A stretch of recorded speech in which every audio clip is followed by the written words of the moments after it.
Our outreach committee is an absolute joy for me. It's headed up by a young lady that I baptized just a couple of years ago. We've had difficulty in getting long-term members to even serve on the board, and so I simply said, well, maybe it's time that we make a switch. And there had always been this sort of unspoken rule in the church that you have to have been there for 6 months to a year before they even let you do anything. So maybe there's time for that just to stop.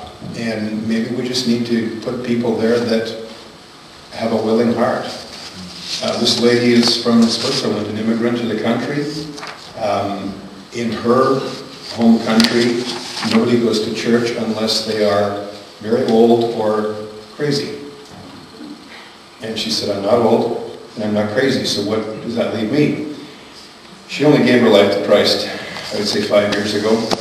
I had the joy of baptizing her. Her unbelieving husband was there that day.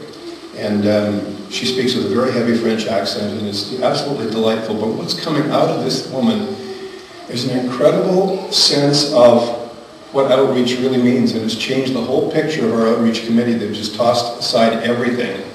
See some of the practical things that they're doing. They wanted to make blankets for the RCMP in the hospital. Let me explain those to you a little bit. They're not a big blanket type of thing that you could cover yourself with. They're actually what would probably be described as a security blanket for people who have perhaps been traumatized in an accident, or they've just had surgery, maybe for a child.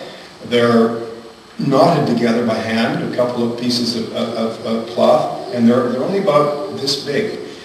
And they went to the RCMP and they went to the hospital and said, this is what we want to do. What do you think about it? We said, we love it. How many can we have?